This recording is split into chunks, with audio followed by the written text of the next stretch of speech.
Samajwadi party के राष्ट्रीय अध्यक्ष श्री अखिलेश यादव जी के निर्देशानुसार हमें अभी सुनहरा जाना था। हमारे साथ हमारे अनुसूचित जाति प्रकोष्ठ के अध्यक्ष भारती जी, लोहिया वाहिनी के प्रदेश अध्यक्ष, अम्बेडकर वाहिनी के प्रदेश संतोष जी और पार्टी के जिलाध्यक्ष, ये डेलीगेशन था।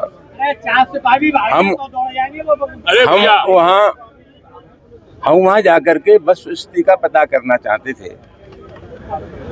और सही मानों में बात यह है कि पूरे उत्तर प्रदेश में आज दलितों पर अत्याचार की बाढ़ सी आई हुई है।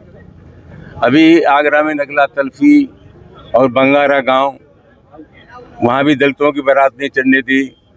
रामपुर में एक दलित बच्ची के साथ जो कुछ हुआ वो लोग आप जानते हैं। हालांकि प्रशासन का कहना यह है कि हमने कार्रवाई की, हम इसको नाकाफी कार्रवाई मानते हैं। कार्रवाई ऐसी होनी चाहिए जिससे संदेश जाए कि भविष्य में इस आशय की घटनाओं की पुनरावृत्ति नहीं होगी और जो लोग इस कुकृत्य में शामिल हैं उनके खिलाफ सख्ती से पेश आया जाएगा।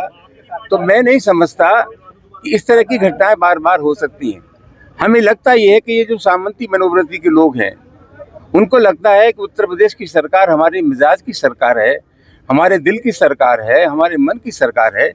सरकार का जो आचरण होता है, समाज की शक्तियों का संचालन बहुत कुछ इस तरह से भी होता है। उत्तर प्रदेश की सरकार है और उत्तर प्रदेश के मुख्यमंत्री योगी फरमाते हैं कि अमन चैन है उत्तर प्रदेश में, कानून व्यवस्था की स्थिति कंट्रोल में है। हम समाजवादी पार्टी के कार्यकर्ता हैं और हम लोग कहते हैं कि उत्तर प्रदेश में कानून व्यवस्था की स्थिति ठीक नहीं है। उससे ज़्यादा सही मूल्यांकन होता है आम जनता का। आम जनता क्या महसूस करती है वो ज़्यादा महत्वपूर्ण है। और आम जनता में जो प्रतिक्रिया है सरकार की, इसको चलते मैं कह सकता हूँ कि उत्तर प्रदेश में जंगल राज है। हमारी बात छोड़ दीजिए, अभी हाल में उच्चतम न्यायालय ने जो टिप्पणी की है सुप्रीम कोर्ट ने उत्तर प्रदेश की सरकार के कामकाज के बारे में, मैं समझता हूँ सबसे सटीक टिप्पणी है। तो आज स्थिति क्या है, उत्तर प्रदेश में जो ताबड़तोड़ घटनाएं हो रही है इसके लिए सरकार पूरी तरह जिम्मेदार है। जगह जगह बाबा साहब अम्बेडकर की मूर्तियां तोड़ी जा रही हैं और एक शॉर्टकट निकाल लिया है प्रशासन ने कि जहाँ मूर्ति तोड़ी जाती है वहाँ नई मूर्ति रखवा देते हैं। एक भी जगह प्राथमिकी दर्ज नहीं हुई। अगर एक जगह मुकदमा लिख जाता और उनके खिलाफ कार्रवाई हो जाती तो उस प्रकार की घटना नहीं हो सकती थी। मामला बहुत गंभीर है, वहाँ जाना चाहते थे। स्थानीय प्रशासन ने हमें रोक लिया है और मैं समझता हूँ जहाँ जहाँ हम लोग जा रहे हैं कोशिश करते हैं कि जो दलित हैं, पीड़ित हैं, उनके दुख दर्द में हम लोग शामिल हों। वहाँ जानबूझ करके इसलिए रोका जा रहा है कि जमीनी हकीकत लोगों के सामने ना जाए, लोगों में एक नया भरोसा, नया विश्वास समाजवादी पार्टी के कार्यकर्ता पैदा करना चाहते हैं। जानबूझ करके हम लोगों को रोकने की साजिश की जा रही है। और जो अवांछनीय तत्व हैं, अभी रास्ते में कुछ तत्व में मिले जिन्होंने हमारे मित्रों को गाड़ियों पर पथराव करने की कोशिश की।